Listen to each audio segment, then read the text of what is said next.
You're listening to the most fraudulent F1 podcast with Dan, aka Engine Mode 11. I secretly moonlight as Helmut Marko at race weekends. And Blake, aka Brrrake. Echo chambers of farts and idiots on Twitter after races. It's the Engine Breaking F1 podcast.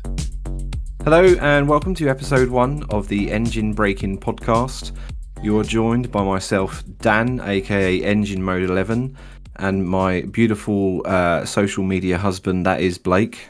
Would you like to introduce yourself, sir? Yeah, my name's Blake, aka Brrrake, and I am here doing our first episode of this very, very fraudulent fraudcast with Dan. So, yeah, can you tell everybody why we're doing a podcast? Because personally, I'm not too sure yet.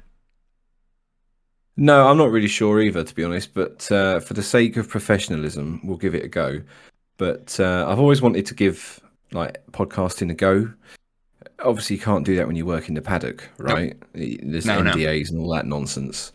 And the trips to HR.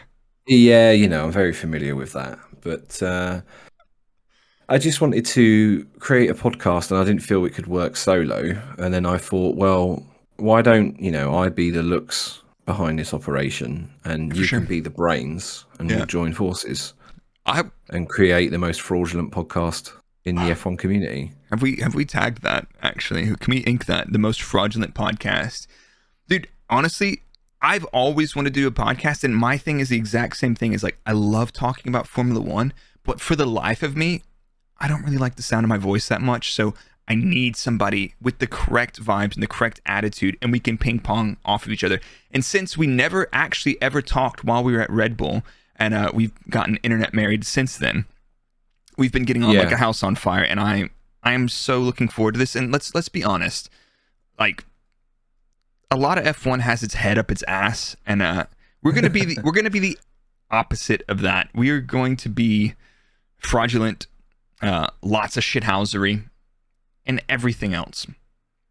Yeah, we're not going to take ourselves too seriously, but know that in the back of your minds, that if we wanted to just dunk on all these other people out there with vastly superior technical knowledge, we could.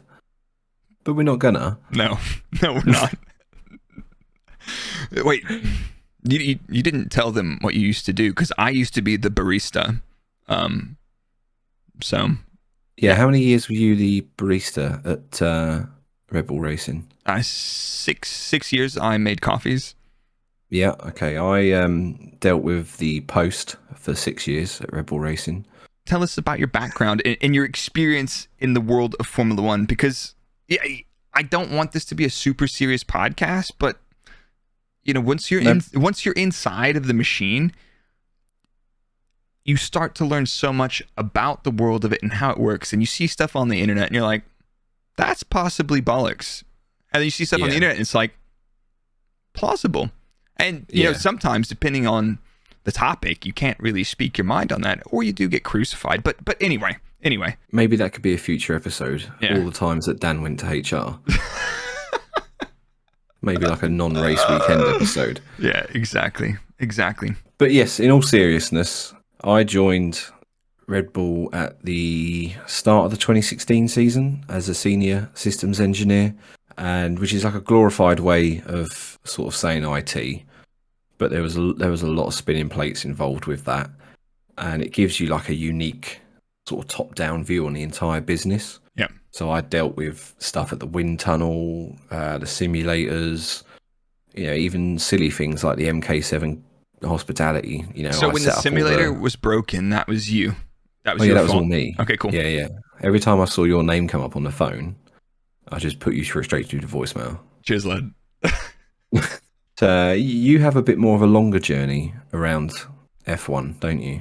Well, it certainly feels like a long time, but then I look back and it's like, well, that feels like yesterday. But I joined Force India back in 2012, 2011, short stint in vehicle dynamics, and then some joker quit the race team and like, fuck, we need a performance engineer for Spain. So Spain 2012, which was a cursed Grand Prix, mind you, was my first race at the track. I did 3 years there as a track performance engineer, then moved to Red Bull. I worked with our man Daniil Kvyat, who's an absolute freaking legend, and Max after that.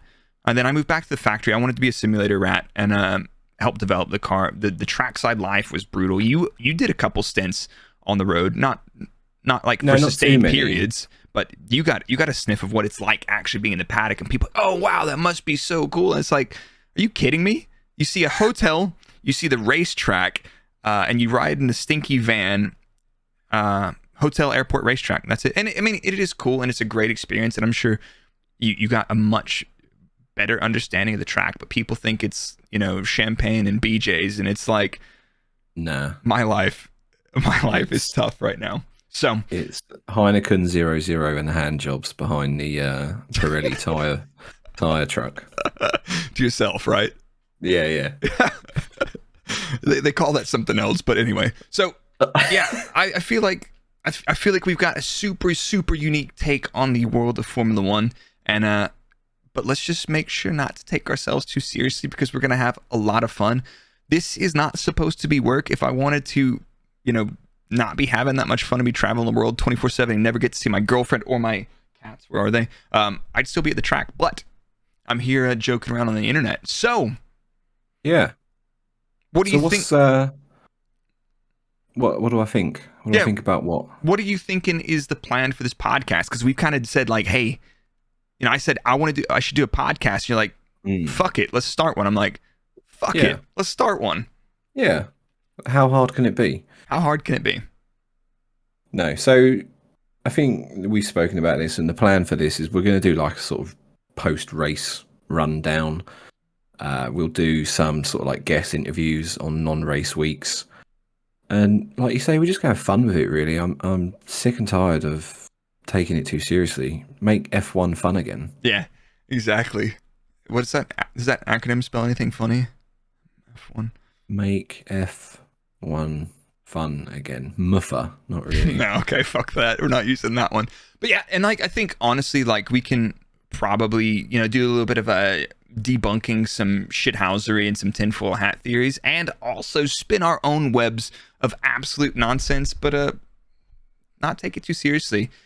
In short, Formula One fraudulently, I think, is the way to go. Like there's no point in taking this too seriously. So no. Is that a fraudulent fun? Yeah. Do you think that's enough for our little introductions? What are you saying? I think so. I think the majority of people probably know who we are, and if not, then get to know.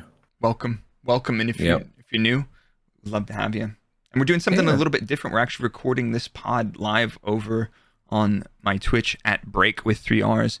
I think we'll try that, see how it works. Sometimes we'll do it, sometimes not. But I think our goal right now is to come at you with one of the most unique Formula One podcasts once a week. We didn't say it was going to be the best.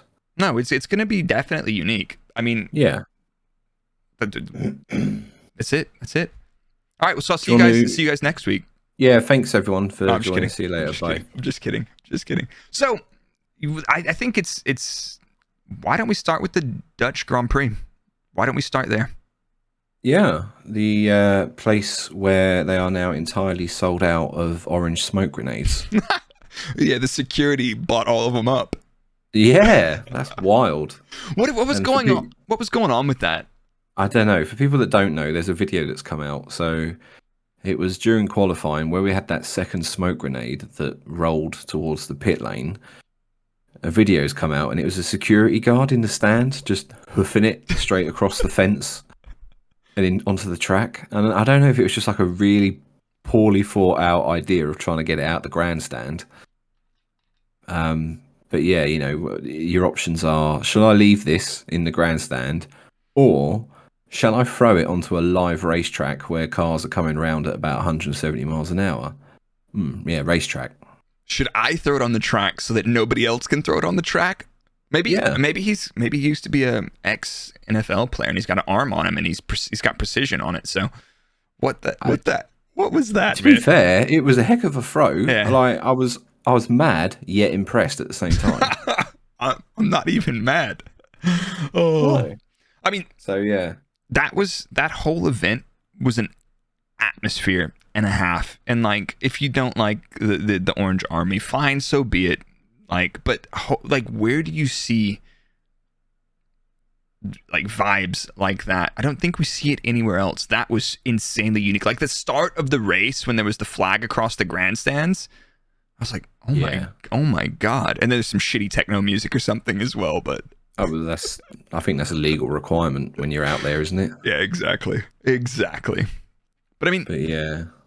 What, do you want to go through the Friday and the qualifying? Because I think there's a couple of interesting points there, and I'm just like amped about the race, and it was chaos. Yeah. So let's set the scene. Let's set the scene. So, full disclosure, I didn't get to catch much of Friday. I was too busy having a job, which I know a lot of people out there don't think I've got one, and I just sit on Twitter all day. I thought your job was Twitter. Well, sadly, it doesn't pay. But on the Friday, the only major talking point I can think of is where Max decided to grenade his gearbox in FP1. Yeah. I mean, and that was one of those things. It's like, ooh, Red Bull reliability problems. Because to be honest, we started off this season thinking Red Bull reliability is going to absolutely screw them. We had a couple fuel pump issues and some other, ancillary power unit related issues, and people are like, it's the Honda, or it's the Red Bull powertrains. They've screwed it. And it's like, right, it's still a Honda, and most of those systems that are failing are actually ancillaries. They're not actually power unit pieces. They're like the fuel pumps. Usually the chassis manufacturer usually does stuff like the fuel pumps and the fuel system. The engine is just like, hi, can I have some low pressure fuel, please, so I can juice it straight into the engine? But little gearbox. And as you saw in Bahrain, we decided to DNF both cars. That was good. So when that's your starting point, you think, okay, it's going to be one of those seasons, is it? Yeah, it is. And I noticed you said we. You said we. Is that? Are you associating yourself with the Red Bull team? Is that what you're doing here? Yeah. So I don't know if you know, but I secretly moonlight as Helmut Marko at race weekends. I knew you looked funny. That aftershave, man, that never goes away once you smell it and you stare down by the man himself and he's asking for your run plan. You're like, Helmut, I don't have a printed run plan. It's on my laptop. And then he just walks away from me. I'm like, God, that was frightening. No, but like, I lost my train of thought there. I was going somewhere with that, but we were talking about Bahrain DNFs. DNFs. Reliability. Yeah, but I mean, that was going to be the Red Bull had the chance. They've got a fast car. The Honda, the Red Bull powertrains, power unit looks good. The car is slippy. They don't seem to be having all the issues of porpoising of everybody else. And then you've got these reliability issues creeping in. And now, we're like, ooh, gearbox issue. Is it coming back again? But those things just happen. And it was a Friday box. And if they take a 5 grid place penalty somewhere else, honestly, after Belgium, I don't think they're too worried about that. No, and like they're just dunking on the whole field, really, let's be honest. That's where I was going to go with that. You said we, and you moonlight. Yeah, sorry, it's force of habit. I still know. think. I say we in past tense, like we used to, but I never say we this weekend. And I got into trouble on the Twitter nets about that because I'm not a sports fan. I don't have a football club. I don't have a hand egg or a ball foot club. Oh, God, just bloody Americans. Yeah, so I don't like the sports mentality. I never have that. So when people are talking about their club, they say we. I don't get that. And I said, I think it's pretty weird when people do that about an F1 team. I don't think you're weird. I personally don't understand it. And people got really upset about that. But I don't think there's anything wrong with it. I just think it's interesting because Formula One is kind of a team sport, but it's like this blend of a team sport and an own sport as well. And you saw a lot of those themes coming out at the end of the race with the Mercedes as well. So something interesting to touch on in a little bit. Yeah, and I think, like, I don't know if it's a drive to survive thing, but a lot more people now are more fans of drivers than the team, if that makes sense. Yeah. Like we see it with like Lewis Hamilton, Lando Norris, all things like that. They're all just like, well, I'm a fan of Lando or whatever. I don't care what team he drives for. Whereas before it was like you're Tifosi. You're Tifosi or whatever. You don't really care who's driving; it's the team. Yeah. So, no, I get that. It's a strange shift in dynamic. Yeah, and I don't think there's anything wrong with it. I just personally, I don't understand it because first and foremost, I'm not really into sports in general, which is weird considering I spent, 10 years in an elite motorsport series, but I'm just not really into sports. I like engineering, I like racing, I like technology, and let's be honest, I fucking love the drama. Oh, I don't, hell yeah. none of the hateful shit, but like I enjoy the drama. And like if there wasn't drama and it was like, right, everybody, Mercedes is going to 1-2 this weekend, Red Bull's going to do 1-2 the next weekend, and Ferrari are going to continue to fuck up for the rest of the season, I would be bored. But and I don't like the drama that's DTS manufactured. I don't have a problem with the series. I think it's done really well in getting new fans into the sport and things like that. But there's a lot of dramatized, editorialized shite in it. And I don't know if you notice this. This is how much of a fucking nerd I am. But when they're doing like, we're at the, we're at Monza for the race weekend, and they cut to the garage, and it's like a fucking shot of the Barcelona garage, not the garage in Monza. And like I say, it's a real nerdy thing, but that shit winds me up.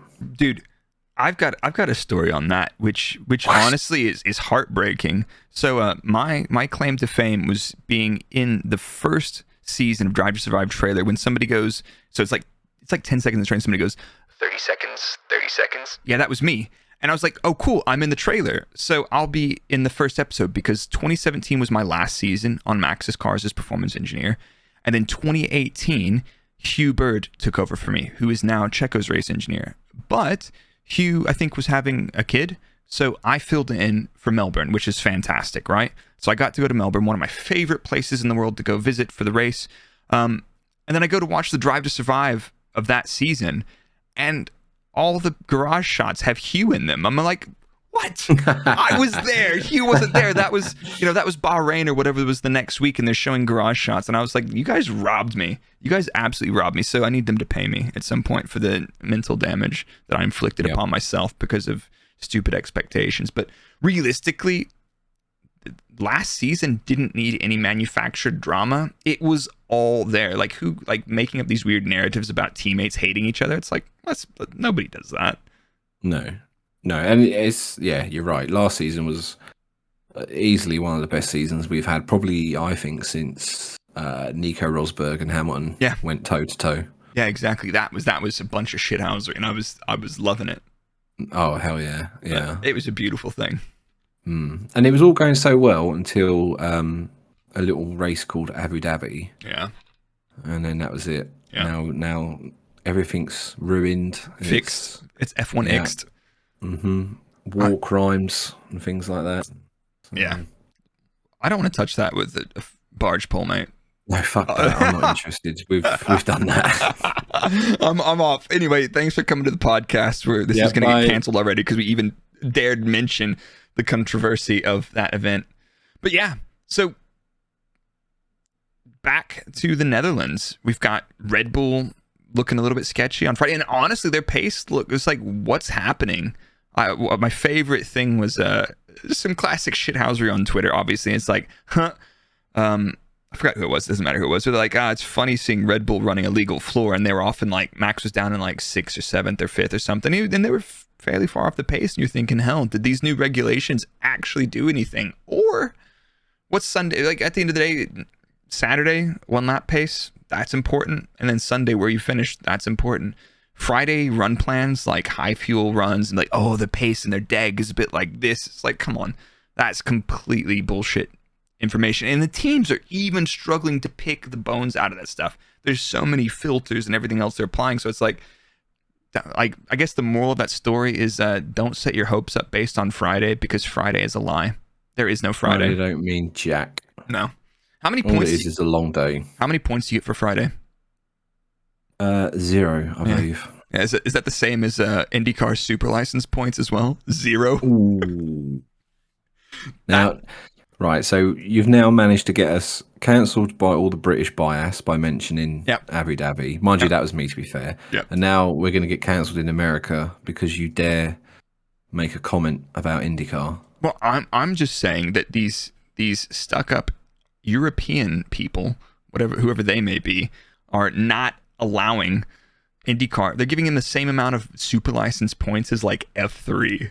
I'm like, come on, man. You've got a bunch of like, probably 17, 18-year-old kids in a feeder series, or you've got grown ass, young guys and up to grown ass men in IndyCar, and it's like now you're getting F3 points for your super license, mate. Sorry, but yeah. So I have to admit, right? I'm not really into IndyCar. I've never watched it. I don't really understand, how it all works out. But I did see an interesting comment on Twitter, or a suggestion, and I can't remember who it was, but they said that if you win the Indy 500, you should get an automatic super license.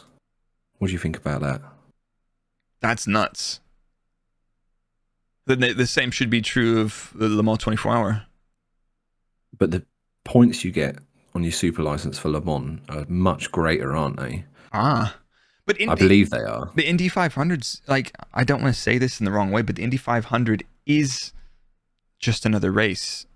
It's a huge race, and it has much bigger impact on their championship. But should you get have you had any spares win that? I don't know. No, Rossi left Force India, or not left Formula One, and you're thinking he was in Manor, wasn't he? Manor, yeah, a few races for Manor. He was in one of the back marker cars, and it's really hard to get a judge of that. And he rocks up, and he's been a weapon in IndyCar and a weapon in the 500 every time that I bother to watch it. But the other thing is, how the hell do you watch IndyCar in the UK? And to be honest, like, Formula One and my brand of doing Formula One content is so insanely time consuming. I don't even have time to wipe my ass, man. Like, let alone, it's like, do you want to watch Formula E? It's like, I would love to, but can you pay me a video editor and everything else and somebody to write Python code for me? Because you're preaching to the choir there, mate. I've got a wife and 3 children, for Christ's sake. So you're lucky you're getting an hour with me now. I know, I am lucky, and an hour later, but that's off air. Yeah. Yeah. Okay. Cool. Just making sure that was still in the cards. Yeah. I won't edit that out. I'll keep that in. Cool. Thank you. Big kisses. But yeah. So enough about Friday. IndyCar. Yeah. Now we've alienated our American audience. Love you guys. On episode 1. Race hail, praise Dale, all that shit. Get her done. Get her done. Get her done. So yeah, Friday we had the max gearbox issue, and like you say, the Red Bulls looked slightly off pace, but Friday's Friday, man. Like you say, run plans, none of that means anything. No. We get to qualifying, and I was surprised at how quick the track ramped up towards the end of the session. Yeah. Did you find that surprising? A little bit, but honestly, I was still coming back from my holiday, and I was watching qualifying, I believe, from a train station on my phone with my dad. So okay. So I did kind of miss out on all the juice. So didn't. Great first episode. Yeah, guys. great. F1 technical analysis. So what do you think of qualifying? It's like, actually, I didn't watch it. Like, it's super anxiety inducing taking time off from content and watching Formula One, because if I don't have Formula One, my life is empty, and I need to attach myself entirely to the sport in order for validation. So I'm actually pretty down bad, mate. Understandable. And I won't judge you for that. I appreciate it. We're all friends here. Yeah. But if we're going to talk, are you about to talk about what I think we're about to talk about? Well, I was just going to give a quick rundown of who we lost in Q1. Yeah. So Latifi, I don't think that was too surprising. Vettel, kind of surprising, but he did have his little adventure, didn't he, into the gravel? Yeah, just making sure that that makes sense. The gravel trap was like safe, Yeah. And K-Mag, I found that surprising. That was Haas are up and down, man, though. And Haas is one of those midfield teams where you're just like, who hurt you? Why? Let's roll the dice. Let's see where we're going to end up this weekend. Exactly. Daniel Ricciardo. Now, I'm going to get into this a bit later. But I was watching qualifying from a go-karting track, to be honest, so I wasn't really paying a huge amount of attention. But who did you punt off the track in karting, by the way? Oh my god, no one. I was so fucking slow. Like, for people that audio only have never seen me, I am powerfully built. Let's just say, right? Bit of a lad. I haven't got No, I don't have a racer's body. I'm built for comfort, not speed. So yeah, it was. I was putting in some solid Latifi lap times. I got you, brother. I got you. Yeah. So yeah, Danny Rick hit the dirt. I think that Sebastian Vettel unceremoniously dumped on the track. So he only ended up P17, which is probably, Danny Rick is going through it at the minute. Yeah, F's in the chat for Danny right now. Yeah, F's in the chat for Danny. Crikey.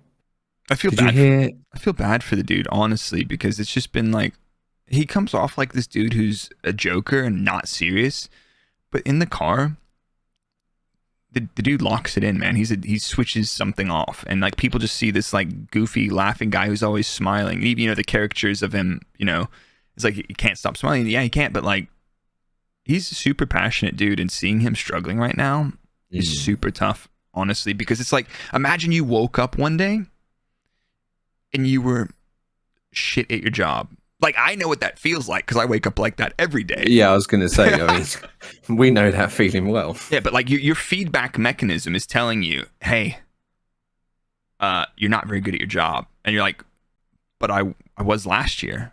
I was reasonable, and like, I've won races. Like, what's going on? So that's a tough one to unpack for us as fans. But you see it, drivers come and drivers go. So Daniel properly going through it right now. Yeah, and I don't know if you've seen this, but he was caught on, I can't remember if it was one of like the team, they do those debrief videos or whatever they let out on the internet. And I think one of the microphones picked up, he was talking to maybe, I don't know who it was now. He was talking to one of the drivers, and he basically said he's going to sit out 2023. So, which I think, where would he even go? I don't even know. I don't know, man. I mean, Haas? But he doesn't strike me as the sort of person that just wants to sit. Yeah, I think he wanted to show up and Lewis Hamilton a team. Yeah. And I think it's not worked. No, it hasn't worked. But like, honestly, if I was struggling and somebody paid me $15 million to fuck off or whatever that number is, I'd be a little bit down. But I've had bad days before, Yeah, you'd have 15 million reasons not to cry. Yeah, some expensive tissues, that's for sure. But I wonder if we're going to see him make a jump to some sort of American series or something. I don't know. But the man doesn't strike me as someone that's ready to leave the motorsport world. No, he's got plenty in the tank. Yeah. So, yeah, shame for him. And then who unceremoniously gets the title of being the other person out in Q1? Oh, Valtteri Bottas. The Alfa Romeo is another one, man. It's like, what are they going to be legendary this weekend? Are they going to be trash? Like, what's going on? And I feel like a lot of those midfield cars struggle so much with tires. And if they have crap downforce, it's like, do we get the tires working this weekend? Well, let's try to heat them up a lot, or let's try to cool them down, and we're lost in this new compound. But it's just like, imagine you're on that team, or you're one of those drivers thinking you're just going to roll the dice. Even Lewis made some comments about the car. He's like, I don't know what I'm going to get when I show up. It's like you have to go to a new track and figure out what side of the bed your car woke up on. You hop in, you're like, oh, this is going to be a tough weekend. Yeah. Yeah, and I'm going to come back to that Mercedes in a minute. How dare you? Yeah, actually, no, let's do it now. So I was extremely surprised at how different, or how quicker that Mercedes was in this race than it was in Spa. Yeah. It was like night and day. Absolutely. And I wonder if it's related to the ride height. I think there's something definitely in that. You've got a nearly Monza-esque circuit of Spa to everybody putting the barn doors on the back of the car to get the maximum downforce. You've got a bigger ride height range that you need to accommodate in Spa. There's lots of compression, lots of bumps. Yeah. And then, there's Zandvoort. It's pretty wacky circuit as well, with some interesting quirks like the banked corners and everything else. But there's something about that car.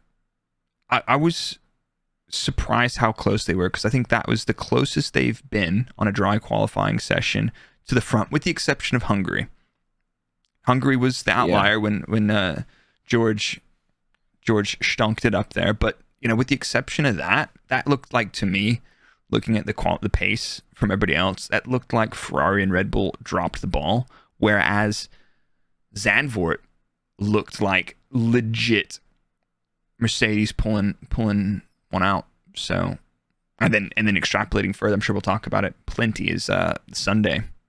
That was a strong Sunday, and it left us some very interesting questions at the end of that race. How else can Ferrari fuck it up? Oh wait, that was not the question I was thinking of. Sorry, that's another question. Oh well, these are two good questions, and we'll get into that. Okay, for sure. Good. Okay, good. So Q2, Albon, Guan Yu Zhou, Fernando Alonso, Esteban Ocon, Pierre Gasly. I don't think there's any major surprises there, really, is there? Usual suspects, wasn't it? Yeah. And then, but into Q3, Lance Stroll. That was a surprise and a half. When I did watch it, I was like, the timing screen's broken. But like, to be fair, of the guys that people like, they don't deserve to be in Formula One. Like, honestly, Lance has become a very reasonable mid-tier driver, in my opinion. Yeah. Like, I don't, like, at first you're thinking, his dad's bought a team and all this shit, but like, he's done the work. He's grinded and elevated his level, and now he's in the mix, honestly. Like, yeah, it'd be interesting to see that dynamic with Alonso next year. That's going to be weird. Yeah. I mean, Alonso is one of those drivers who was brutal. Like, what he did to Van Dorn, that was pretty rough. He's out there collecting teams like Infinity Stones. But like, honestly, man, like, I mean, I think at some point we might actually see Lawrence and Fernando fist fight in the paddock. Oh yeah, I'm down for that. Is this going to be a bar fight? He's going to be drinking a glass of red wine, and his gloves are coming off. All these new like YouTube influencers boxing each other. Yeah. Do you think at like the Christmas party at Aston Martin we can get like a Stroll versus Alonso? And the good thing about Formula One and Drive to Survive now is something that Tony, my friend Tony, F1 Tony, always harps on about, is do not forget the influencers that have helped elevate the sport and expand. Teams don't know about, or they're just now getting involved in this. At some point, if there is that boxing match, Engine Mode 11 will be announcing that fight between Lawrence and Fernando Alonso. That boxing match is going to be epic. And honestly, I don't know if I've got the voice for that though. People say I've got like quite an ASMR voice. Yeah. So that's the problem with this podcast. We can only do an hour, because any longer than that, I think my voice is going to set people to sleep. Yeah. People are going to fall asleep to this podcast. Yeah. But what about this? Or what about this? Yeah, that's much better. Yeah, okay, we won't do that. Thank you. I won't use the Go XLR. But yeah, like, I think Alonso's one of those people who is cutthroat and brutal, and he wants nothing but to win. And putting him in that environment where, potentially Lance will have favor and everything else, and if they've got upgrades and only Lance gets them, I see Alonso going absolutely mental. It's going to be chaos and drama. And if you're looking for any Drive to Survive drama to fabricate next season, don't worry about it. We got you covered. Yeah, they're probably not going to have to fabricate it. That's like the bonus. They're just no editing, just put it out there raw. Oh my god! Yeah, we'll just upload the race in the Aston Martin motorhome. Exactly. But yeah, I got a lot of time for the Strolls purely because they effectively saved a lot of people their jobs with the whole racing point and things like that. The thing going bust and going into administration, and that was one of those things that sucked. Is like, there were people not getting paid, man. Imagine that. Like, you pour your life and soul into a sport that you love, and like, it's not, working in Formula One's not a normal job. Everybody wants to do it. You could probably leave that job and make a better paycheck somewhere else for less hours, but there's so many people that are so damn passionate about the sport, and and they're like, yeah, we're going through a bit of a hard time. Can I pay you next month? And you're like, oh my God. Instone went through the same thing. Renault, which is now Alpine, they went through a dark age, and they bled a lot of staff. But the Strolls come back on board, and they're poaching a lot of high-profile people from other teams, giving them bags. So, very true. That is Dan Fallows. Yeah. He's over there now. I got a lot of time. Yeah, I got a lot of time for Dan as well. But yeah, they're making moves, and they're taking people, and they're investing. but it will Big be time. interesting to see if Aston can make a move, because this year, new regulation change, big shakeup. This year, I think, has been very disappointing for them, and I was expecting more. But new team, Yeah, I think it looks like they've taken a slight step backwards, doesn't it? Really. Yeah. And it's weird as well because although we joke about it, how much the car looks like the RB18, it couldn't be any further from the truth in terms of pace. Yeah.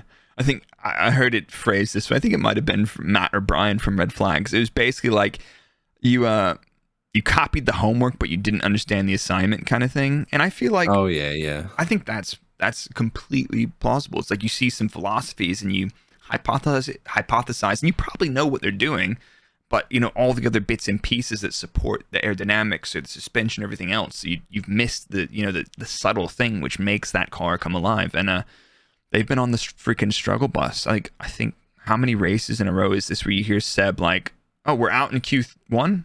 Oh, it can't be." It's like, I swear to God, they're just playing the exact same radio message every weekend. So it sucks to see his last season in the sport with him,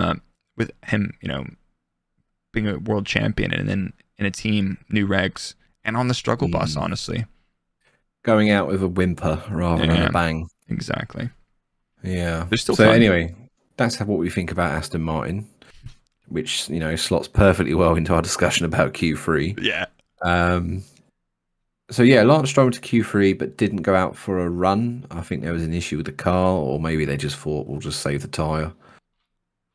Not sure on that one. Yuki in 9th, Mick in 8th, Mick Schumacher.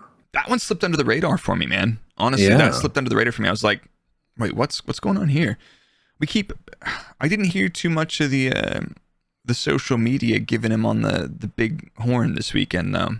It kind of like, yeah, we went through back around Austria, like, Mick's back, he's a new driver. Then he kind of like, I'm driving a Haas, and it's kind of all over the shop, so I'm not really.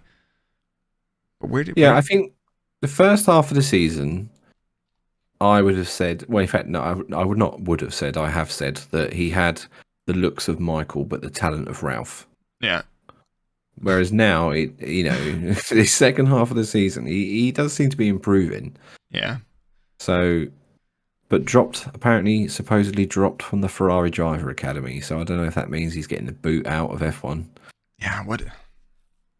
I don't know. We'll see. That was surprising. So he was kind of in the mix, but like in terms of pace, it was in that no man's land, really, wasn't it? Yeah. George Russell in 6th. Again, George being George, solid. Sergio in 5th. I don't think he was too thrilled about that. He's 3/4 of a second off max. Different floors as well. Yeah. They're still running a different floor. And he didn't get his final lap in. And then the alarm buzzers and everybody's tinfoil hat starts tingling pretty hard. Oh, yes, of course, because I forgot Marco was on the radio telling him to stick it in the gravel, didn't he? Yeah, exactly. Yes, to protect Max. Yeah, sorry, I forgot about that. Yeah. How many points do you get for pole position? You get 0. Yeah, I think that's it. Yeah. So Sergio 5th, Lewis 4th, Carlos 3rd, Charles 2nd, and of course Dutch superstar Max Verstappen on pole, but very tight. I think Q3. Couple hundreds between the two. Yeah, that could have been anyone's, to be fair. Honestly, yeah. And it's crazy seeing that in terms of performance and everything. There's the Ferrari, which is a lot of downforce, not too slippy in a straight line. It's got huge braking performance, great traction, and then the Red Bull, who's this kind of like super slippy beast. The Red Bull looks like the Mercedes of years past, where it's like, how the hell are they so fast in a straight line? But yeah, Leclerc and Sainz pretty close this weekend. Russell a little bit off of Hamilton. Perez, I think Perez is back on the struggle bus, and people keep spinning the narrative like that they're developing the car for Max. And I feel like in developing a car, you're just trying to add performance overall to the car. Then you get to the track and you dial as much front end in the thing as you can take. And Max, I think, can take quite a bit more. But that's been like, that qualifying tally has been pretty much shut down since Monaco, hasn't it? Yeah, but who is going to be close to Max? Honestly, I think that's one of those things. I think the car is pretty damn good. I think it's still the second fastest car. Maybe Ferrari have been knocked by the technical directive that came in from Spa, because their qualifying was strong. Their race looked abysmal for an assortment of reasons. I don't think we have enough time to go through all the reasons their race looked bad, but something about that bull this year, man. She's quick. Yeah. She is quick. I heard they don't have to run any ethanol, so they can basically run E0. Everybody else has to run E10. Here we go. I heard it on the internet. Tinfoil hats out, ladies and gentlemen. I heard it on Twitter. Oh yes, the paragon of truth. That is F1 Twitter. Oh, get out! So get out. Max has won 10 races this season already, yep. Which I was surprised it was 10. I didn't even think about it. 4 in a row. We've got 7 races left, and the record is 13 wins in a season. Are we taking that record this year? They might be. I'm not sure if we are. I mean, I'm not entered in any Grand Prix. Right. Well, if you didn't know, this podcast is actually funded personally by Dr. Marco to spread and diffuse all rumours in the F1 world. Hence the we. Wait, yeah, sorry, you can't get out of that, can you? No, I think I would honestly be surprised if it did not happen. We saw what happened with this high downforce track. Mercedes getting close. I think the Mercedes. Yes. Now the next question, I'm going to pitch you one, since you've been doing all the heavy lifting, since you're built for comfort and power as well. That's why I got these big shoulders. I carry your ass around. Exactly. Merc going to win a race? I fucking hope not, because I said I'm going to shave my beard off if they do. I've got some. After going through the race analysis, I did spend quite a bit of time going through the front of the field. Honestly, bro, am I in danger? You should be. I'm in danger. Yeah, you're in danger, brother. I think they're getting close. I feel like Ferrari had to make some changes potentially. This is actually pure vibes right now. This is no facts and no data. No one should use us as a reliable source. No. If you do, then frankly you deserve that embarrassment. Yeah, exactly. Well, I heard Engine Mode 11 said that them some bitches going to win all them races in Formula Car. I'll tell you what. Don't use us as facts, but I think they're gonna win a race. Like they've been consistent. We'll get to their race in a second, but they've been very consistent and they're chipping away. Their single lap pace has been getting stronger. It's still a bit off. I'm not sure if we'll see them get another pole. Probably. Anything and everything can happen, but do you have a race in mind that you think they might win? I don't particularly know. Okay. No, but I think a smooth faced Engine Mode 11 is coming. It's going to happen. Yeah, and I don't know if I can look at your face without that majestic beard. And I can't consult its wisdom either, which is actually where I get all my YouTube videos from. Cut it off, stick it in a bag, and you can have it. All right. And you can stick it in your studio. Maybe let's just try smoking some of the beard. Do you think that will have any medicinal I would not recommend properties? That. I mean, it might get your fertility up, but that'd be about it. Awareness, metabolism, stamina. I'm talking about my escape from Tarkov stats. Shit. It's not good for strength, though. That's for sure. Fucking nerd. So that's qualifying. That was qualifying, yeah. And off the back of that, obviously going into the race, I had another question for you, because obviously you're the man I ask when I run out of talent. I don't have it. Ferrari, P2, P3. Yeah. Both start on the softs. Yeah. I would have thought they'd have split that. I agree. And in the press before the race, Leclerc was giving it all that, like, we're going to split it because we've tried that before and it works. And Carlos was like, fuck you, mate.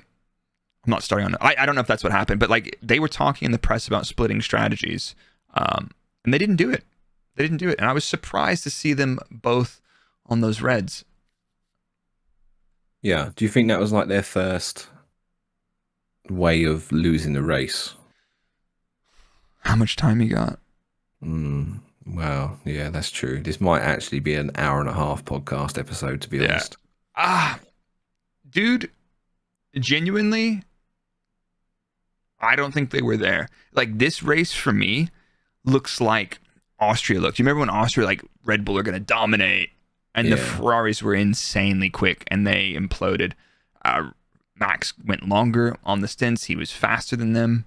Checo, I think Checo's having a tough time at this event, but like using Max versus Leclerc, I am not sure they made the wrong call, because compound for compound every stint, Max had Leclerc covered. So yeah,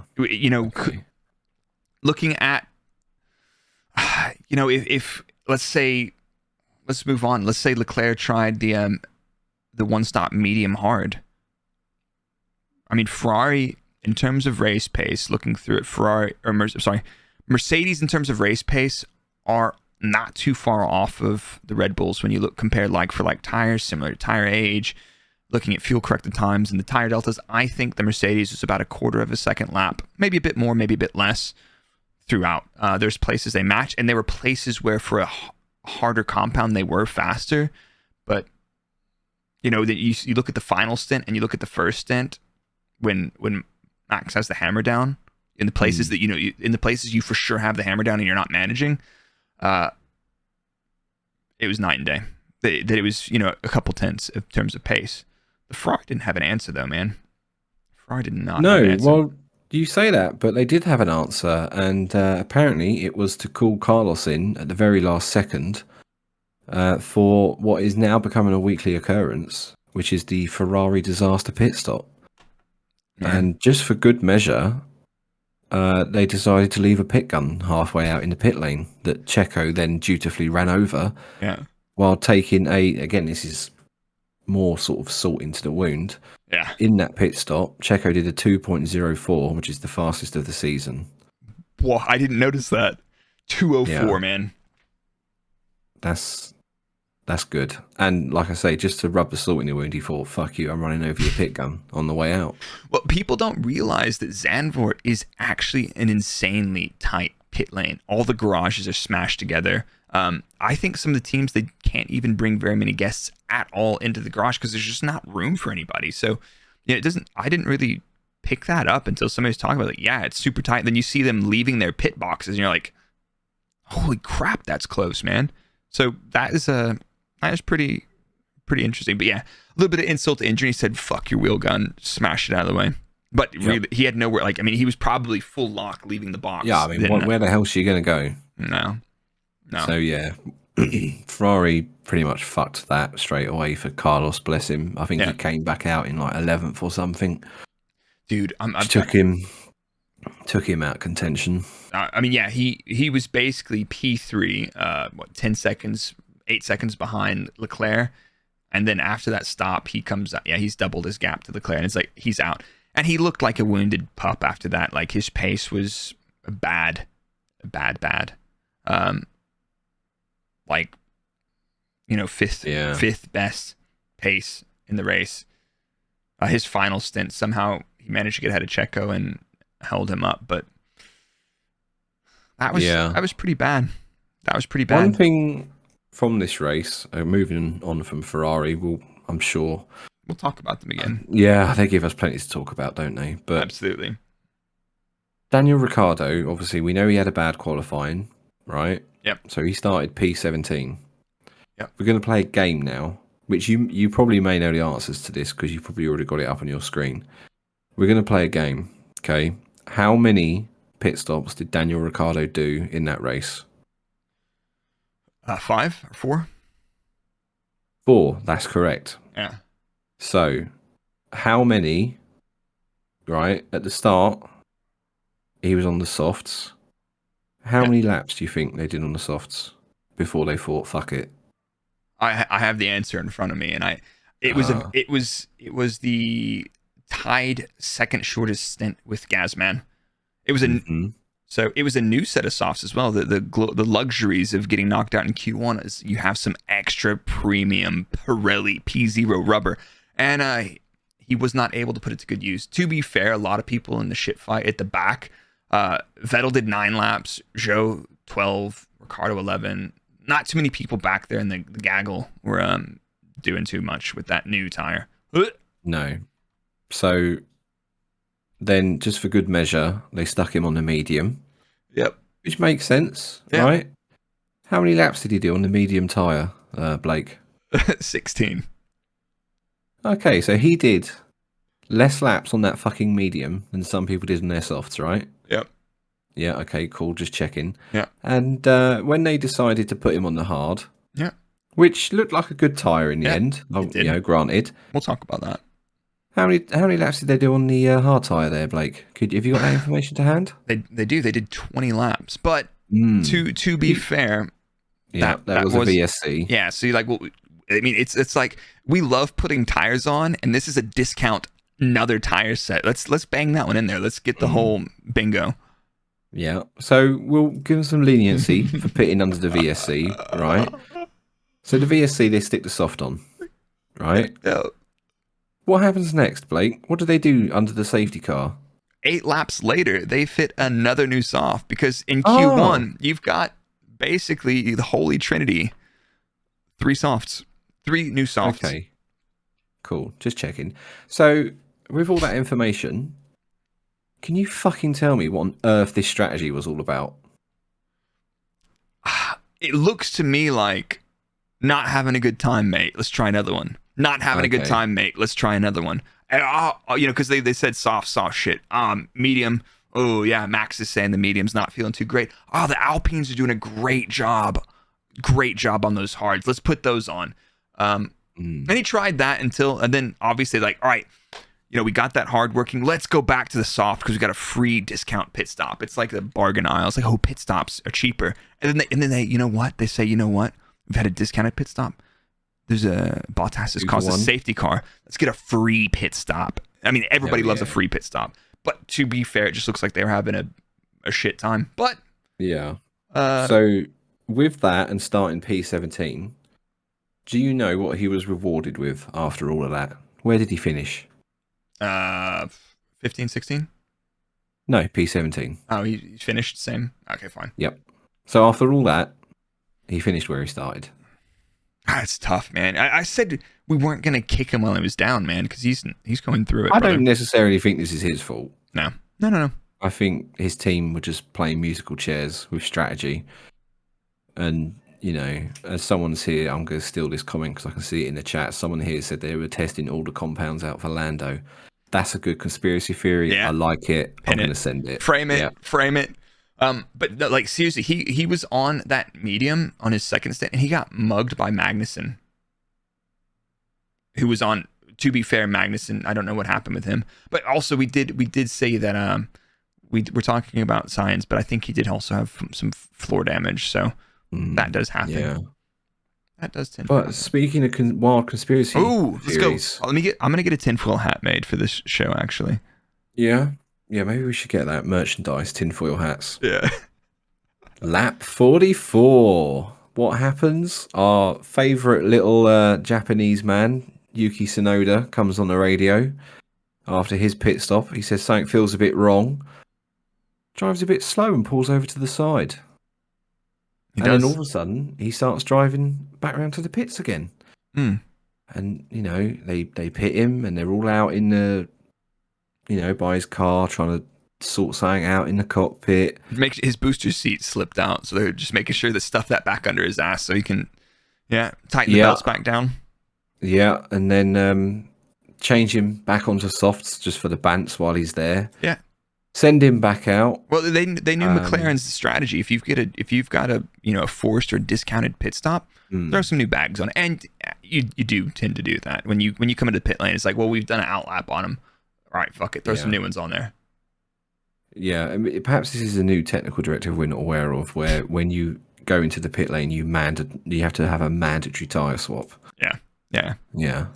All this shenanigans started on lap 44, and it finally ended on lap 48 when he went back out, said there was still something wrong with the car, and again pulled over, and we get a VSC. Now, this was controversial, because obviously it's a Red Bull sister team, and we all share data, and they've got a direct line, and Christian's got the telemetry from the other team, and the direct line to Yuki's implant to tell him what to do as well. Marco flicked, like where you flip the cover off the nuclear button, push the red one that said safety car. Yeah. And poor Franz Tost just gets it in the ear. He's like, okay, Yuki, make it look good, make it look believable. But that was Franz Tost with the helmet on, leaning in, fastening the belts, because they couldn't do it over the radio. So Franz hopped off the pit wall, put a helmet on, and went over to Yuki. And all Yuki's saying is, I don't understand you. I'm just going to drive out. Yeah, because I don't know if you guys know this, but when you're wearing a helmet, pit crew helmet, a headset, and the driver's got his helmet on and he's sitting in an F1 car that's running in an active pit lane, you can hear everything crystal clear between people when they're talking. It's actually just like this. It's like you've got a Shure SM7B and some nice headphones on, and it's like, acoustics. Yeah.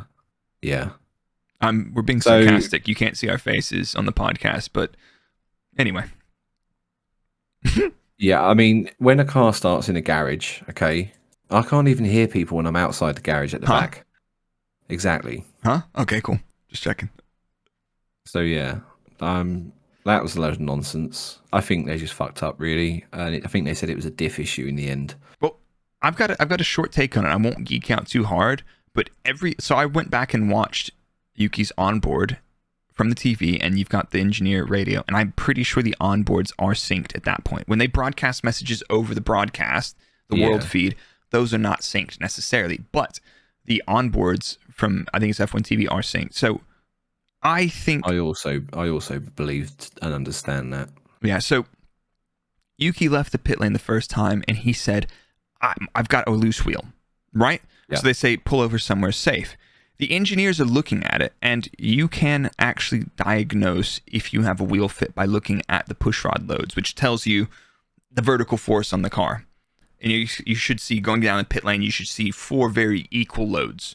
If you had a unfastened wheel, you would likely see that you were like missing a lot of load on one wheel, and the car was kind of like pogo sticking, or like if you had a stool with 4 legs and you cut an inch off one of the legs, that's what it would look like on the data, or feel like.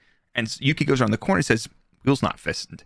But another thing that feels very similar to that is when you go around the corner and your diff isn't locked and the inside wheel spins up. It feels like you're missing a wheel in the car. So that's what happened. He goes around, he boxes. Obviously at the stop, he's unfastened his belts because he thought he was getting out. The engineer's like, fucker, don't get out of the car. Everything's fine. Start it back up. He starts it back up. Goes back into the pit lane. The performance engineer who's diagnosing that is probably at that point starting to look at other things, because they were like, okay, well, he told me wheel not fit, so I'm looking at all those sensors that will tell me if the wheel's on the car. What he probably didn't look at was the differential at that time. Now, leaving the pit lane that time, he's probably looking at more stuff, and as soon as Yuki says differential, the performance engineers flip straight to the diff page and be like, yeah, it's fucked. Pull it over, mate. And that happened. And people are thinking like, there was an audio message played that he's in the pit lane still, and they're telling him, pull out onto the track and stop on the track. It's like, he had already left the pit lane when they told him that. So I used to be that guy looking at that information and watching that video back, the language, what the driver is doing, what the driver's feeding back, the engineer's probably getting a little bit like sidetracked. All that made sense. And if anybody's fabricating that this is fixed, our favorite broadcasting service was probably giving that narrative a bit of lip service on the TV, which is beautiful. But it's free clicks, man. You can go post a Twitter article the next day, and get loads of engagement, loads of new followers, loads of new, premium TV service subscribers. So that was pretty interesting. Yep. I'm done. So yeah. Okay, good. And I think it's also worth noting as well, like you say, the engineer's looking at data. This isn't something like where it just pops up, like a Facebook notification. This is like, what's this, like 500 odd sensors or something ridiculous like that you got to comb through to find the one that's giving you the problem. So yeah, no, I don't, I feel for the guy and Yuki for that one. That's a bummer. And as well, if this was a conspiracy and they wanted a safety car, you know what they would have done? They'd have done what Bottas did on lap 55. Plan G for grenade. Plan G, Valtteri. Valtteri, this is James. Plan G. And just stop on the straight, because as soon as you stop on the straight, there's always a bang automatic safety car. Boom. But stepping back a bit, back to the whole VSC shenanigans. Verstappen boxes for hards off his mediums. That makes sense. Yep.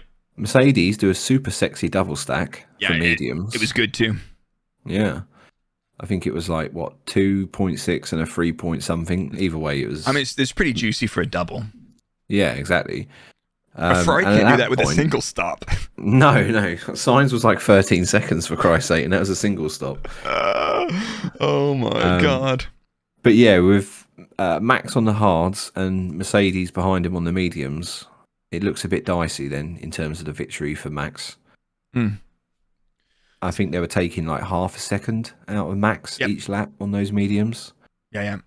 So at that point, I did think that perhaps maybe Max may have fumbled the bag on that one. Yeah. No, because like when you go back, like Mercedes didn't want the virtual safety car. The virtual safety car just gave everybody a discounted stop. Max got to get off of his aging medium and try out the hard.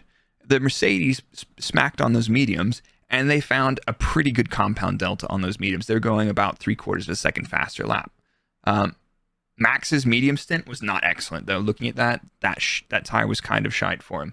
But yeah, I think he came over the radio as well, didn't he, and say that I'm not having a great time on these. No, but here's the thing. Let's look at the race trace from that point, because at that point, like when, let's say you've done that, they've done a big stint on those on the mediums, right? Mm-hmm. This is before that. I'm just. You can edit this out later, right?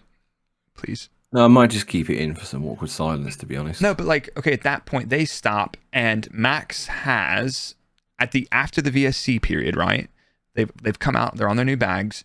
Max has a 12-second advantage over Lewis. Mm-hmm. Lewis is about half a second a lap faster, right? They need to make up, I believe. This is my YouTube, so I hope I didn't fuck up these numbers, but they need 0.0 seconds per lap faster just to catch Max by the end of the race. So I think at that point they were in a little bit of trouble. Like, and if they could have got pushing a little bit more, the medium was going to have a bit of drag. The hard had almost virtually no drag on for the Mercedes. I think Red Bull's tires management at least looks similar. That was going to be close. And I think probably Mercedes had a chance of catching them on that. But then Bottas initiates Plan G. Yes. So just obviously we'll go into that in a second, but quickly, was this VSC and them pitting for the mediums? Do you think that was the only opportunity that Mercedes had to win this race? No. Okay. So is that with the whole Bottas scenario? No, I'm talking about before the Tsunoda. Oh, okay. I think on my feeling, and it's not my feeling, I've gone through the data and everything I've read in the press that the teams have put out stacks up with this. If Mercedes had pulled that one stop off without the safety car sequence, that was their best shot. That was okay. At winning. Yeah, I did feel like that was. Yeah, but even then, I'm going to spoil it. I actually think if Max had put on hards at 46, he would have still won that. The only way Lewis would have won is if they went a little bit longer on that set of mediums for Max and tried to go a longer stint on the soft, but I don't think they were going to do it. No, honestly, that seemed a bit. If Max fits a hard, looking at all the data we have through the rest of the race, if Max fits a hard on lap 46, or whatever lap it was, he catches them in between 10 and 15 laps with a huge pace delta over them on an aging hard. Yeah. So at that point, Mercedes' shot at winning the race is probably only likely due to a Red Bull error. Okay. And I think that's sound. Like that's maths. That's not vibes. And I know I said I wouldn't get too serious. God, come on. All right, let's get Well, we have to have a little bit of fine. seriousness. Yeah, I think that adds some credibility to us. But and we can even it out by saying that the Mercedes are fucking mid. Yeah. There you go. Okay. See? Evened out. Even said it. I'm scared to say that now. But yeah, so that stint, get rid of the Yuki scenario. I don't think they still had a chance to win. Like they could have maybe, but I think if it was a Red Bull fumble, they would have been in. But everybody playing the right cards, the one stop. The Red Bull knew how good that hard was, and they saw it. They saw everybody else vibing on it with very little deg, and Max was having an atrocious stint on his medium. Looking at that medium stint, everything else it didn't stack up. So yeah, Tsunoda virtual safety car. Did it put them back in the game or hurt them? It basically just gave everybody a free stop, and honestly, the Tsunoda safety car actually improved their chances of winning the race because they got to put on that tire discount pit stop. Yeah, they got the discounted pit stop. I could be, I'm hit or miss on that one. Okay, I think that was the one when the Tsunoda pit stop came out. That's when they were half a second a lap faster than Max, and they needed to be 0.6 faster lap to catch him. So that's closer than the other scenario without the safety car. Now, is it time for the plan? Yeah, plan so G? Bottas lap 55. The Alfa Romeo, which has done a few times this season, just decides to reduce itself to its component forms. Well, it's their engine supplier has mastered the external combustion engine. So yeah. The problem was the fire was outside the engine and not inside it. I mean, guys, come on. So he stops at the end of the straight. Carlos has a bit of a sketchy moment where he overtakes Ocon and nearly plows. Did you see that though? Green boards midway through the straight. So the green boards are up, and he's like, right, everything's cool. He's like, that's weird. Then he sees the double yellow right there, and it's like, holy shit, I'm alongside because there's a green board right there. That seemed like a little bit of a marshalling system fuck up more than anything, honestly. Yeah, that was a bit sketchy. But I think he gave Ocon the place back. I think. So whatever. Safety car came out a lap later, which this is something that fucking annoys the hell out of me. And we've seen it last year in Baku. Why does it take so long for a fucking safety car to come out when there is clearly a car that's stuck on fire on the straight, for fuck's sake? That's super weird for me. I don't know. Like, that's one of those things. It's like, car's on fire. It's probably not going to restart. So, yeah, that was weird. And I watched it back on the F1 TV replay with the overlay, and it was literally like an entire lap before they decided, oh, you know what we should do? We should stick a safety car out. Michael Massey would have had that safety car out in a heartbeat, brother. Fucking Woody. Don't get me started on him, I tell you. Oh, Jesus. Even though even though all the solid work he did for us last year in Abu Dhabi, he's still not on my Christmas list. Yeah. What a bloke. Anyway. Yeah, what a guy. Apparently he's running supercars or something in Australia now. Yeah. So yeah, there you go. Back to the homeland for him. So safety car comes out. Everyone has to go through the pit lane anyway because the straight's blocked. Verstappen takes his pit stop for softs. Which was, I think that was a given. Yeah. Why would you not? But this is where it gets a bit fucking weird for me, right? Why the hell do you not stop Hamilton for softs also? I don't understand. Like, it was Ferrari Silverstone, where it's like track position.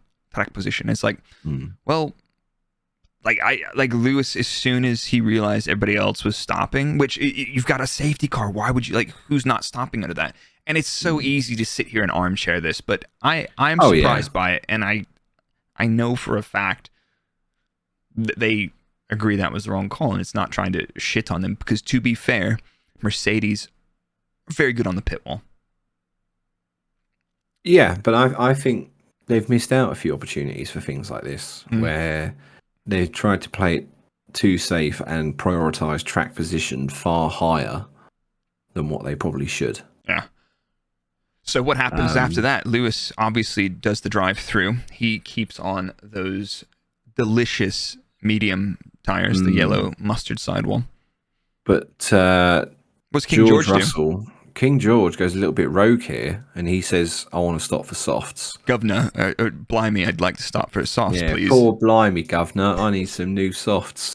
So obviously he stops and gets those. Yeah.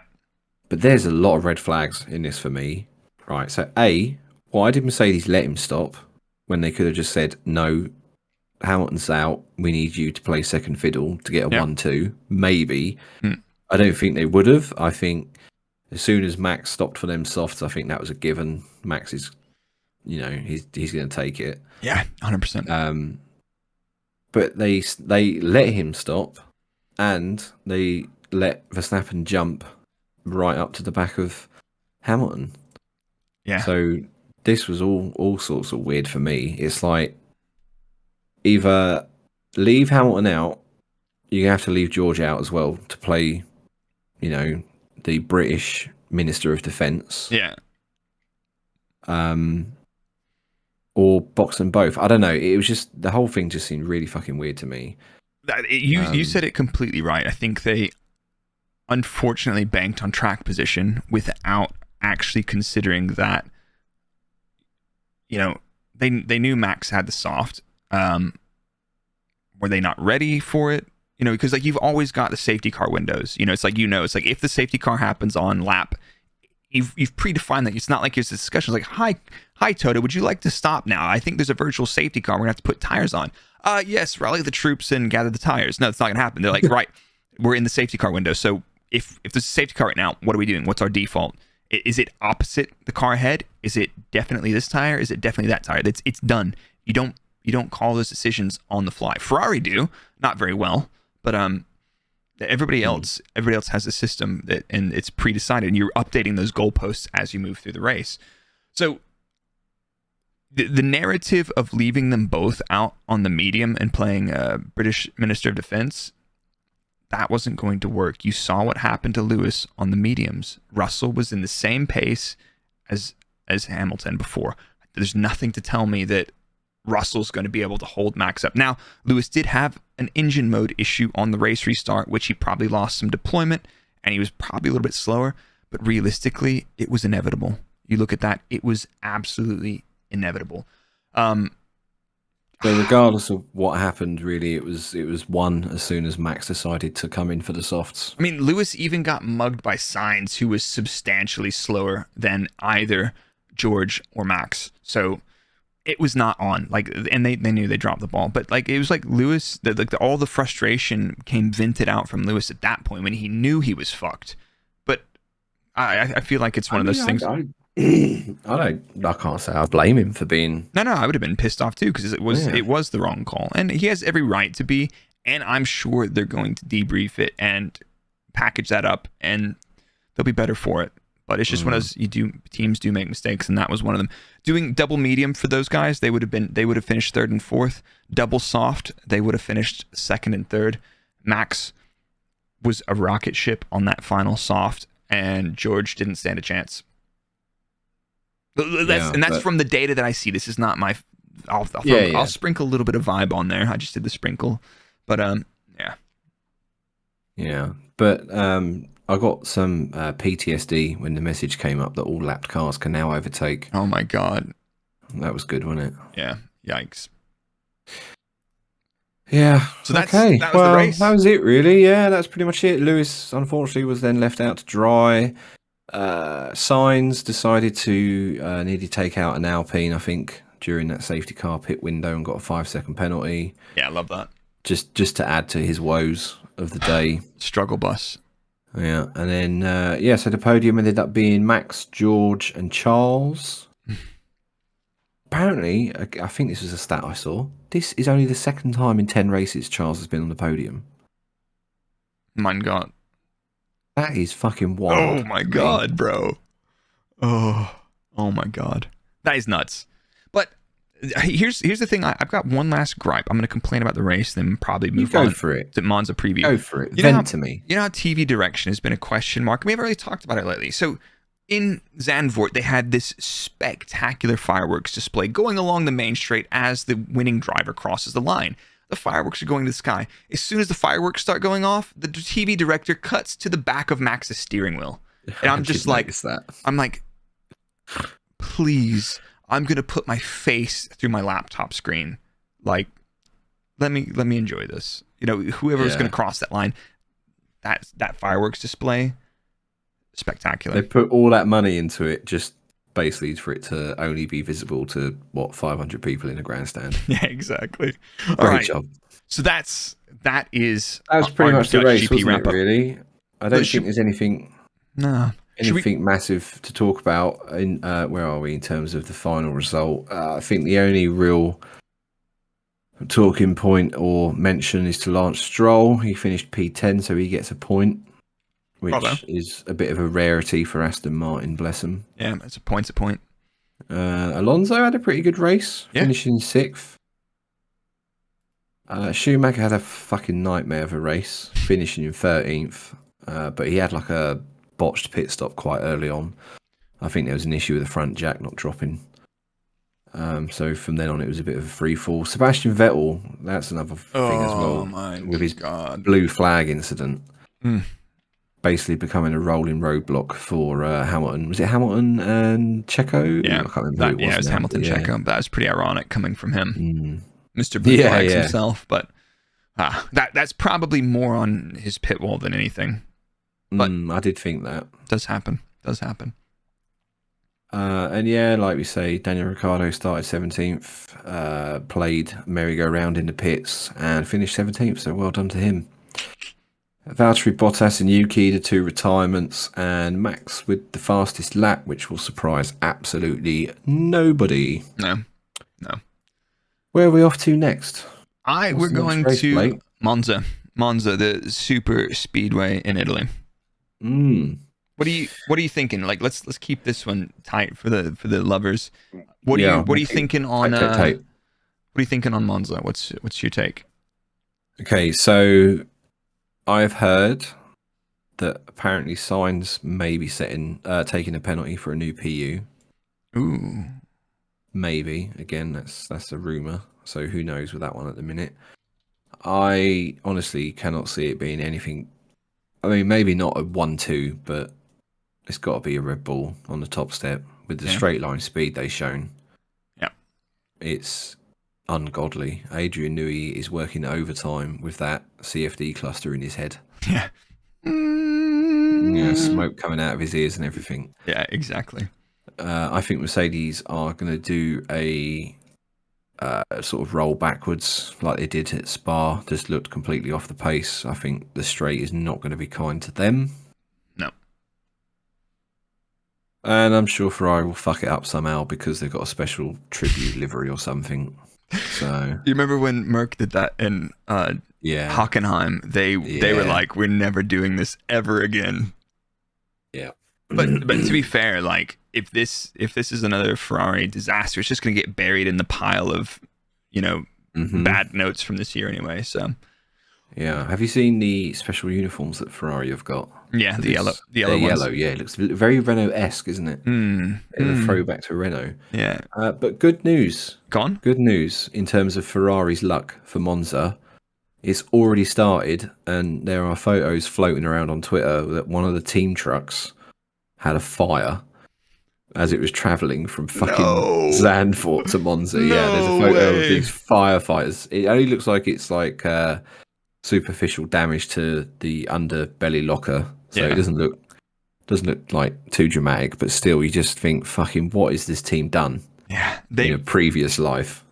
Oh well, fuel flow gate. A couple years ago. This is everything. Oh, for true. That. Yeah. Well, in that case, fuck it. They deserve everything they're getting.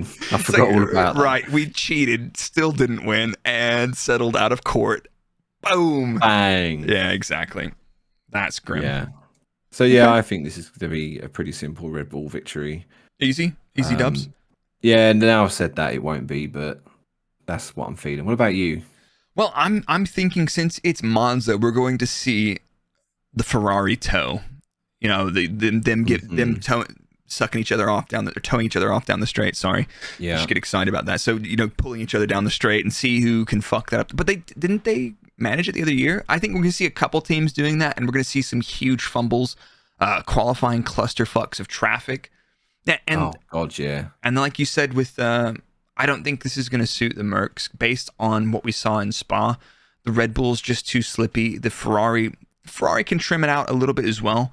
I expect Ferrari's going to be absolutely mental through Lesmo 1-2 Ascari. And their big braking potential, I think we might actually see Ferrari taking a little bit out of Red Bull here. You know, making up for their lack of straight line for braking, cornering, traction, and having a bit more downforce. So I still think it's going to be a Red Bull in the race. Ferrari's pace and... Well, they can have the best car in the world, mate, but we've seen them throw this away so many times. Yeah. So but also we've forgotten something. Oh. We've forgotten to do our fraud watch for the Dutch Grand Prix. Oh my God. So this is a segment that we've inherited from your stream, and when I used to do a bit of streaming, we had this thing where we do fraud watch, right? So who's the fraud of the weekend, and we're bringing it into the podcast. Okay, you want to go? It's yours. Should you christen it? Yeah, okay, I'll christen it. So my fraud of basically the Dutch Grand Prix, I'm going to give it to whoever is responsible to Daniel Ricciardo's fucking strategy. I think that was god awful. Mate. I mean, there's plenty of other people to give it to, but they're more obvious. Yeah. I'm going to give it to the not so obvious Daniel Ricciardo strategy. Yeah. I don't know what the fuck they were thinking of with that. Yeah, the fucking bingo card of Pirelli tires. Yeah. Yep, got that one. Soft. Yep, another soft. Yeah, I got 2 softs. The 3 softs on that card. Yeah, we got them all. Yeah, like Connect 4. I think that one makes complete sense. Now, go for it. I think I'm gonna go for the obvious one because it's becoming painfully consistent. Is what are Ferrari doing, man? Like it seems like they're sitting carrier pigeons between their driver's pit wall and their garage, and it's. I understand how difficult orchestrating pit stops and a full race team of how many mechanics do you have? 30, 50 mechanics, whatever it is. There's a lot of people in charge and moving pieces, but how on earth is the prancing horse dropping the ball this badly? They're an institution, like we talked about it. Like people now are fans of drivers, but they're still tifosi. This is a team thing. This is a religion, and you've got these people relying on you, and you dropping the ball like that it's pretty grim, man. I'm telling you, if they called me tomorrow, I'd go to Maranello and work for them. I wouldn't do it. No, I would. There's definitely an allure about. No, I have no interest. That team. You know what? You can't sell me on the smell of petrol and the experience. They wouldn't call you because you're shit at your job. Yeah, I know, exactly. And they're not going to pay me $15 million to fuck off, so I'm not even going to consider that. True. So, fraud of the day. Do we have a good boy of the day? Good boy. Engine mode good boy. Engine mode good boy of the day. My good boy is actually not going to be a good boy. I think I'm going to give it to Hannah. Hannah Schmitz, Red Bull strategist and GOAT of all the strategists. Yeah. I think she kept her head down, and I really like the shot of her smiling after Checo ran over the Ferrari pit wall gun. That tweet was spectacular, bro. Yeah. But that smile was actually after she got on the radio to Franz Toss' earpiece and told him to do that, though, wasn't it? She's like, we'll initiate plan Tsunoda. Yeah, copy that. Over. Yeah. So I'll give it to Hannah. Big up, Hannah. Yeah, well done. That was, I think for Bantz, I think we're going to try reach out to her to see if she'll come on and do one of these. She probably won't, and she's probably not allowed. Yeah, it's like... But the worst you can say is no, right? Yeah, exactly. We'll have to reach out. I'm sure she would love it, even if it's a short segment. It actually, we could do a little bit of shithousery, but I think it could also be a bit more serious. My good boy of the day is probably King George. Yeah. Yeah, I mean he was fast the whole race. Like to be fair, Lewis was on one as well, but where the team dropped the ball, George said, "Nah, I'm not having that." And I'm not trying to. That's not a controversial pick. I think he drove really well, and even on their hard stint in the middle of the race, Russell looked Russell looked really good, man. So, I think Hamilton got a little bit unlucky with traffic in that stint. Russell was on it. I think if anybody was going to win that race, it was going to be Lewis, if not Max. But I think Russell did a good race, and he keeps doing it. So they've got probably. Oh, am I going to say this out loud? I think Mercedes have the most competitive driver lineup, in my opinion. I am quite happy to agree with you on that one. Those two, this is not a dig. It's one of those weird things. Like if you say George is doing good, people are mad that you're not gassing him. Say it with your chest. Yeah, say it with your chest. The Mercedes pairing is probably the most powerful pairing on the grid right now. The car is just a bit off, and we see that. Those two guys are trading back and forth. Merc, Sir Lewis, George Russell, strongest pairing on the grid right now. Yep. Agreed. So and I think that's pretty much wraps it up, I think, doesn't it? That flew by, man. We did probably an hour 15 or so on Pod Life. So why don't we we're going to try to do this once a week after the races, probably Monday, Tuesday nights. I'm flexible. We'll get a system. We'll figure it out. The podcast link will be live if you're not following. Is it Engine Mode on Twitter? Engine Mode 11 on Twitter. Yeah, but the podcast, sorry. Engine Breaking. Engine. Fucking hell, it's this first fucking episode and you've already forgotten the name of our podcast. Engine Mode Good Boys. No, I'm just kidding.